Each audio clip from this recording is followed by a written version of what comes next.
Hello दोस्तों, स्वागत है आपका मैं एग्जाम हब यूट्यूब चैनल पे। तो आज के इस वीडियो में हम लोग डिस्कस करने वाले हैं मॉडर्न हिस्ट्री आधुनिक इतिहास का एक इम्पॉर्टेंट टॉपिक। तो आज का टॉपिक है दादा भाई नौरोजी के बारे में, जिसको कि जो है grand old man of India के नाम से जाने जाते थे ये। तो इसके बारे में सारे इंपॉर्टेंट फैक्ट डिस्कस करेंगे, जो कि आपके मेंस के एग्जाम के लिए, किसी भी स्टेट पीसीएस के मेंस के एग्जाम के लिए जिसमें हिस्ट्री पूछा जाता है, लगभग सब में ही पूछा जाता है। तो उसमें जो है ये वीडियो जो आपके लिए यूजफुल होगा, इंपॉर्टेंट हो सकता है। सारे फैक्ट जो है जानेंगे दादा भाई नौरोजी के बारे में।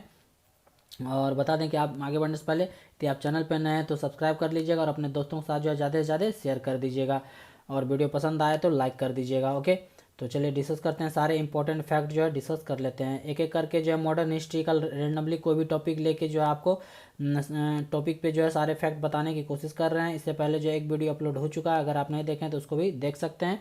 तो आज का टॉपिक है Dada Bhai Naoroji grand old man of India. चलिए सारे फैक्ट इसके डिस्कस कर लेते हैं। दादा भाई नौरोजी जो है एक महान देशभक्त थे। क्या थे? एक महान देशभक्त थे।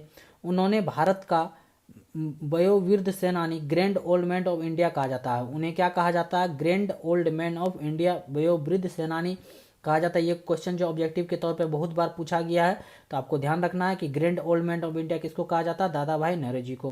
कांग्रेस की स्थापना के पूर्व भी दादा भाई नौरोजी ने राष्ट्रीय कल्याण की भावना से प्रेरित होकर सरकार के सामने अनेक प्रश्नों को उठाया था। जब कांग्रेस का फॉर्मेशन नहीं हुआ था, इंडियन नेशनल कांग्रेस का स्थापना नहीं हुआ था, उससे पहले भी जो है राष्ट्र कल्याण के लिए भावना प्रेरित करते हुए सरकार के सामने जो है, अंग्रेज सरकार के सामने जो है बहुत सारे प्रश्न उठाए थे दादा भाई नौरोजी ने। पट्टाभी सीतारामैया ने लिखा है कि कांग्रेस के आरंभ से लेकर जीवन पर्यंत उसकी सेवा करते रहे। उन्होंने कांग्रेस को सर्वसाधारण की शासन संबंधी शिकायतों को दूर करने का प्रयास करने वाली सभा से बढ़कर एक राष्ट्रीय सभा के रूप प्रदान किया, जिसका उद्देश्य स्वराज प्राप्त करना था। कांग्रेस का जो है ये बहुत बड़े सपोर्टर थे, बहुत बढ़िया समर्थन दे रहे थे कांग्रेस को, पूरा एकदम सपोर्ट था इसका अच्छे से, और अच्छे ढंग से कांग्रेस जो है इसको काम करते रहे। ओके ओके, इस बात का आपको ध्यान रखना है। तो कुछ ये इंपॉर्टेंट फैक्ट है दादा भाई नौरोजी के बारे में। कांग्रेस के जो उदारवादी और नरमपंथी नेता थे, ये बात आपको ध्यान रखना है। धन निष्कासन सिद्धांत के ये प्रतिपादक थे। Poverty and un British rule of India नाम का पुस्तक जो किसके द्वारा लिखा गया? दादा भाई नौरोजी के द्वारा लिखा गया। इसके द्वारा एक समाचार पत्र जो कि साप्ताहिक था क्या प्रकाशित किया गया? तो रस्त गफ्तार जो है ध्यान रखना आपको, रस्त गफ्तार जो है ये दादा भाई नौरोजी के द्वारा साप्ताहिक पत्रिका समाचार पत्र जारी किया गया था। ये कांग्रेस के अध्यक्ष जो है 3 बार रह चुके थे। कितने? 3 बार अध्यक्ष रहे थे। पारसी धर्म आंदोलन जो है रहनुमाई मजदयासन सभा जो इसी के द्वारा लाया गया था। ब्रिटिश संसद के लिए निर्वाचित होने वाले प्रथम एशियाई थे, जो कि लिबरल पार्टी से चयनित निर्वाचित हुए थे। ओके, इस बात का आपको ध्यान रखना है। ये कुछ इंपॉर्टेंट फैक्ट थे दादा भाई नौरोजी के बारे में, जो कि ऑब्जेक्टिव एग्जाम में जो भी जो है ऑब्जेक्टिव के रूप में इससे क्वेश्चन बनते हैं। ओके, इस बात का आपको ध्यान रखना, सारे इंपॉर्टेंट फैक्ट हैं ये सारे। नेक्स्ट क्वेश्चन, नेक्स्ट आगे चलते हैं। दादा भाई नौरोजी के विषय में जब कुछ महत्वपूर्ण तथ्य जो है वह डिस्कस कर लेते हैं। अब दादा भाई नौरोजी का जन्म जो है ये 4 सितंबर 1825 ईस्वी को महाराष्ट्र के एक गांव में जो है खड़क में एक निर्धन पारसी पुरोहित के घर में हुआ था। ओके, इस बात का आपको ध्यान रखना है।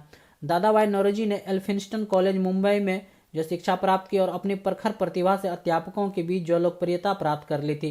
अंग्रेजों के अध्यापक ने इन्हें भारत की आशा की संज्ञा दी थी। एल्फिंस्टन कॉलेज में ही उनकी नियुक्ति सहायक अध्यापक के पद पर हुई। वे गणित एवं प्राकृतिक दर्शन पढ़ाते थे। उसी स्कूल से बम्बई में जो एल्फिंस्टन कॉलेज था, वहाँ से मतलब शिक्षा अपना प्राप्त किया, और अच्छा खासा जो है प्रतिभा उसमें था, तो अध्यापक के बीच में जो लोकप्रिय हो गया था। और अंग्रेजी के अध्यापक के रूप में जो है अध्यापक उसको कहा था कि ये भारत की जो है आशा की संज्ञा दिया गया था। और आगे चल के जो है उसी एल्फिंस्टन कॉलेज में जो दादा भाई नौरोजी सहायक अध्यापक के पद पे जो है नियुक्त हो गए थे, जो कि गणित एवं प्राकृतिक दर्शन पढ़ाते थे। 1860 ईस्वी में वो प्रधानाध्यापक के पद पर नियुक्त हुए, परंतु भारतीय राष्ट्रीय कांग्रेस की स्थापना के बाद उन्होंने अपने पद से त्यागपत्र दे दिया। 1807 में क्या हो गया? प्रधानाध्यापक भी जो है बन गए थे वो। तो लेकिन उसके बाद क्या हुआ? भारतीय राष्ट्रीय कांग्रेस का स्थापना हो गया, उसके बाद जो वो उस पद से त्यागपत्र दे दिए। अपना शेष जीवन समाज सेवा में समर्पित कर दिया। 1862 ईस्वी में उन्होंने एक पारसी कंपनी का साझेदार बनाया गया। वे कंपनी के काम के सिलसिले में लंदन गए। लंदन में उन्होंने ब्रिटिश इंडियन सोसाइटी नाम की संस्था की स्थापना की। याद रखना इंपॉर्टेंट है कि पूछा जाएगा ब्रिटिश इंडियन सोसाइटी नामक संस्था का स्थापना किसके द्वारा किया गया? तो दादा भाई नौरोजी के द्वारा किया गया। और कहाँ किया गया? तो लंदन में किया गया। ओके, इस बात का आपको ध्यान रखना है। और सरकार का ध्यान भारतीय समस्याओं की ओर आकृष्ट करने का प्रयास किया गया। दादा भाई नौरोजी को प्रथम प्रयास में विशेष सफलता नहीं मिली। प्रथम प्रयास में जो कोई खास सफलता उसको वहां पे नहीं मिला। बम्बई लौटने के बाद जो 1873 ईस्वी में वह बड़ौदा राज्य में दीवान बन गए और ब्रिटिश रेजिडेंट के साथ मतभेद हो जाने के कारण शीघ्र ही पद त्याग दिया गया। दादा भाई नौरोजी बम्बई नगर निगम के सदस्य भी निर्वाचित हुए थे। ओके, इस बात का आपको ध्यान रखना है कि ये जो है बम्बई नगर निगम के सदस्य भी निर्वाचित हुए थे। उससे पहले जो है ब्रिटिश रेजिडेंट मतलब जो है दीवान के पद पे जो है इसको नियुक्त किया गया था बड़ौदा राज्य का, उससे भी त्याग पद दे दिया था। बम्बई नगर निगम का सदस्य निर्वाचित हुए थे। उसके बाद 1885 ईस्वी में बम्बई काउंसिल के सदस्य भी बने। 1885 में किसका सदस्य बना? बम्बई काउंसिल का। दादा भाई नौरोजी काउंसिल की सदस्यता से त्यागपत्र देकर इंग्लैंड चले गए। उसके बाद वो 1892 ईस्वी में आम निर्वाचन में वह कॉमन सभा के सदस्य चुन लिए गए। 1892 ईस्वी में जो आम निर्वाचन हुआ तो वहां पे कॉमन सभा के में जो है सदस्य इसको चुन लिए गए। वो प्रथम भारतीय थे जिन्होंने ब्रिटिश संसद का सदस्य निर्वाचित किया गया था। वो प्रथम भारतीय थे दादा भाई नौरोजी, जो इस सभा का जो है सदस्य उसको चुना गया था। इंग्लैंड में रहकर दादा भाई नौरोजी ने भारत के लिए महत्वपूर्ण काम किया। दादा भाई नौरोजी को 1866, 1893, 1886, 1893 और 1906 ईस्वी में भारतीय राष्ट्रीय कांग्रेस के 3 बार अध्यक्ष बनाया गया। 3 बार इसको अध्यक्ष चुना गया। याद रखना आपको ईस्वी भी याद रखना, कब? 1886 में, 1893 में और 1906 में 3 बार जो है भारतीय राष्ट्रीय कांग्रेस के अध्यक्ष रहे। कौन? दादा भाई नौरोजी। आगे चलते हैं। अब देखते हैं दादा भाई नौरोजी का जो है पश्चिमी संस्कृति के प्रशंसक थे ये, इसके बारे में कुछ देख लेते हैं फैक्ट। दादा भाई नौरोजी ने 61 वर्ष तक भारतीय राष्ट्र की सेवा की। इनमें 40 वर्ष कांग्रेस की स्थापना के बाद का समय था। राष्ट्रीय सेवक के रूप में वे एक महान व्यक्ति थे। उनके चरित्र में उदारता, आदर्श पुरुष के सभी गुण मौजूद थे। अंग्रेजों की न्यायप्रियता में उनकी आस्था थी। वे पश्चिमी संस्कृति के प्रशंसक थे। दादा भाई नौरोजी जो थे वह पश्चिमी संस्कृति के क्या थे? ये प्रशंसक थे। अंग्रेजी साम्राज्य भारत के लिए लाभकारी था। ब्रिटिश साम्राज्य के कारण उत्पन्न कठिनाइयों एवं नौकरशाही के व्यवहार भी उन्होंने कटु आलोचना भी की है। ब्रिटिश साम्राज्य का जो है उनके उससे जो भी कठिनाइयां उत्पन्न हुआ, जो भी नौकरशाही था, नौकरशाही के व्यवहार का जो है बहुत आलोचना भी किया गया दादा भाई नौरोजी के द्वारा। अंग्रेजों के संबंध में उनकी धारणा अच्छी थी। उन्होंने कहा था कि यद्यपि जॉन बुल थोड़ा मंद बुद्धि है, फिर भी एक बार उसे कोई बात समझा दी जाए तो वह ठीक और उचित है, तो आप उसे उसके व्यवहार के रूप में परिणत किए जाने के प्रति आशावान हो सकते हैं। ओके, इस बात का आपको ध्यान रखना। ये कहा गया किसके द्वारा? दादा भाई नौरोजी के द्वारा। ब्रिटिश सरकार की दमन एवं शोषण नीति ने उन्हें आगे चलकर सरकार विरोधी बना दिया। ये ब्रिटिश संस्कृति को अच्छा प्रशंसक थे, उसको अच्छा मानते थे, लेकिन जैसे जैसे ब्रिटिश का दमन और शोषण नीति आगे बढ़ते चला गया तो इसको जो है सरकार के विरुद्ध इसको होना पड़ा, सरकार विरोधी बना दिया गया। 1905 ईस्वी में बंगाल विभाजन के कारण सरकार पर से उनका विश्वास उठ गया। 1905 में जो बंगाल विभाजन हुआ इस कारण जो है दादा भाई नौरोजी का जो है ब्रिटिश सरकार से जो है ये विश्वास इसका उठ गया। उग्र राष्ट्रवाद के जनक लाल बाल पाल का प्रभाव कांग्रेस में बढ़ चुका था। नरम और गरम 2 दल में कांग्रेस का विभाजन होने ही वाला था। दोनों दल की आस्था दादा भाई नौरोजी के प्रति थी। दोनों दल जो है इसको अच्छे मानते थे, इसके प्रति आस्था था। 1906 ईस्वी में अधिवेशन में दादा भाई नौरोजी ने अध्यक्ष पद पर 3 क्रांतिकारी सिद्धांतों को पहली बार स्वीकार किया था। वे थे विदेशी वस्तुओं का बहिष्कार, स्वदेशी वस्तुओं का प्रचार और भारत में राष्ट्रीय शिक्षा का विकास हो। ये 3 बात जो है 1906 के अधिवेशन में दादा भाई नौरोजी जो अध्यक्ष पद पर थे और ये 3 क्रांतिकारी सिद्धांतों का बात जो है पहली बार स्वीकार किया गया था दादा भाई नौरोजी के द्वारा। कौन कौन थे वे बात? कि विदेशी वस्तुओं का बहिष्कार किया जाए, स्वदेशी वस्तुओं का प्रचार किया जाए और भारत में जो है राष्ट्रीय शिक्षा का विकास हो, ऐसा कहा गया, ऐसा जो है एक्सेप्ट किया गया था। दादा भाई नौरोजी ने स्पष्ट यह घोषणा की थी कि हम कोई भीख नहीं मांगते, हम केवल न्याय चाहते हैं। ओके, इस बात का आपको ध्यान रखना। दादा भाई नौरोजी बोले थे कि हम कोई भीख नहीं मांग रहे, हम अपना न्याय मांग रहे हैं, हम अपना हक मांग रहे हैं। ब्रिटिश साम्राज्य के नागरिक होने के नाते हमारे क्या अधिकार हैं, न इसकी मीमांसा किए बिना ही एक शब्द स्वराज्य में सब कुछ व्यक्त किया जा सकता है। वैसे ही स्वराज्य जैसा ब्रिटिश उपनिवेशों में प्रचलित है। स्वराज जैसा जो है ब्रिटिश उपनिवेश में बहुत सारे प्रचलित थे। स्वराज शब्द का मांग जो बहुत ही उठ गया था। उसके बाद स्वराज हमारा जन्मसिद्ध अधिकार है और मैं इसे लेकर रहूंगा की घोषणा तिलक ने की थी। किसके द्वारा किया गया था? बाल गंगाधर तिलक के द्वारा ये घोषणा किया था कि स्वराज हमारा जन्मसिद्ध अधिकार है और मैं इसे लेकर रहूंगा। तथा 1929 ईस्वी में पूर्ण स्वराज की घोषणा आगे चलकर कांग्रेस का एकमात्र उद्देश्य बन गया। जब ये तिलक के द्वारा जो है दिया गया था उस टाइम ये मतलब घोषणा किया गया था, लेकिन आगे चलकर जो है 1929 ईस्वी में पूर्ण स्वराज की घोषणा को लेकर जो कांग्रेस का एकमात्र उद्देश्य बन गया था। इस अर्थ में दादा भाई नौरोजी पहले व्यक्ति थे जिन्होंने औपनिवेशिक स्वराज की मांग की थी। दादा भाई नौरोजी जो है पहले व्यक्ति थे जो कि औपनिवेशिक स्वराज से जो है स्वराज की मांग की थी, औपनिवेशिक पन से जो उसका छुटकारा मांग किया गया था। दादा भाई नौरोजी के बारे में तो ये सारे इंपॉर्टेंट फैक्ट हैं दादा भाई नौरोजी के बारे में, आपको ध्यान रखना, सारे इंपॉर्टेंट हैं, एक एक लाइन इंपॉर्टेंट है।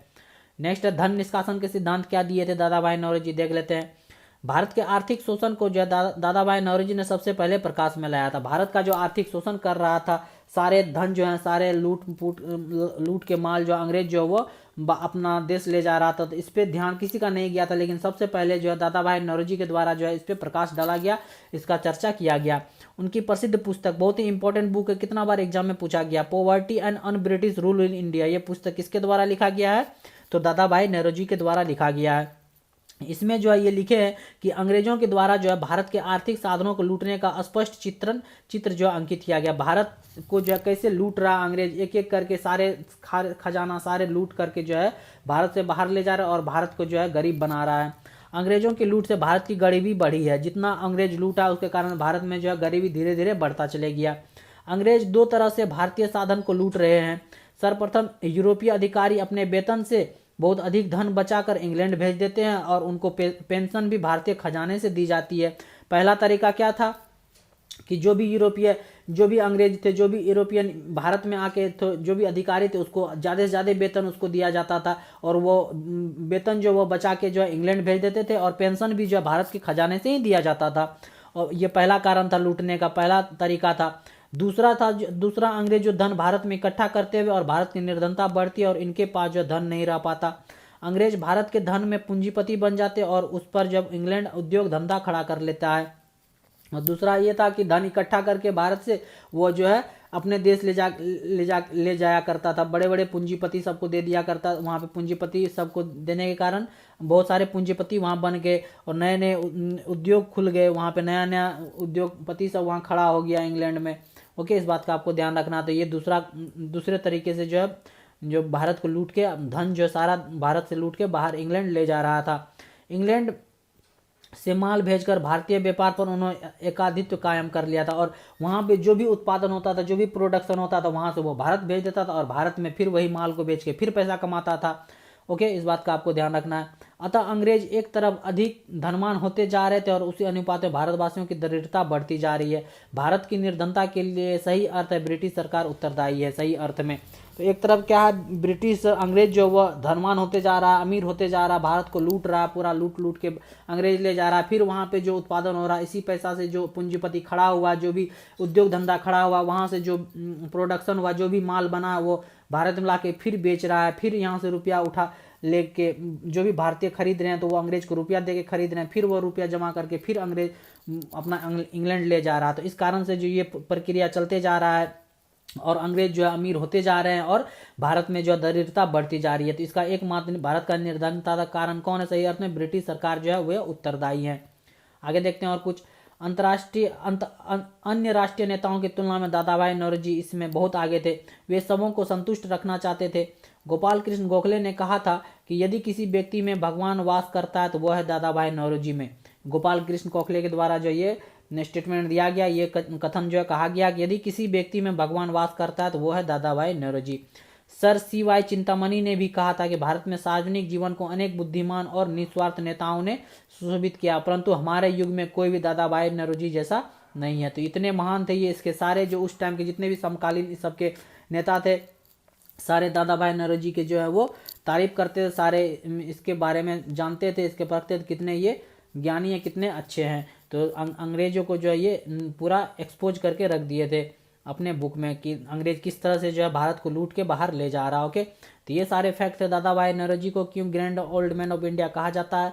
सारे इंपॉर्टेंट फैक्ट जो इसके बारे में हम लोग डिस्कस किए इस वीडियो के माध्यम से। उम्मीद करते हैं ये वीडियो जो है आपके मेंस के एग्जाम के किसी भी स्टेट PCS के मेंस के एग्जाम के लिए यूजफुल होगा।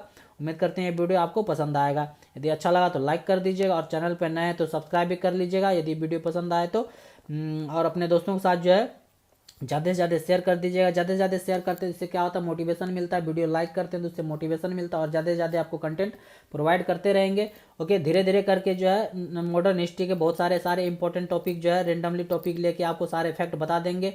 आप सारे फैक्ट को नोट कर सकते हैं। आप एग्जाम में जो इसका इस फैक्ट को आप लिख सकते हैं। इस टॉपिक से यदि संबंधित क्वेश्चन पूछा जाए तो आप किसी भी क्वेश्चन में मिला के पूछा जाए उसमें भी आप लिख सकते हैं सारे इंपॉर्टेंट फैक्ट। ओके, तो कैसा लगा वीडियो हमें कमेंट करके ज़रूर बताइएगा। यदि अच्छा लगा तो लाइक कर ही दीजिएगा और ज़्यादा से ज़्यादा अपने दोस्तों के साथ शेयर कर दीजिएगा। ओके, यही एक गुजारिश है आपसे। तो देखते रहिए my exam hub YouTube channel. मिलते हैं नेक्स्ट वीडियो में। Thank you for watching.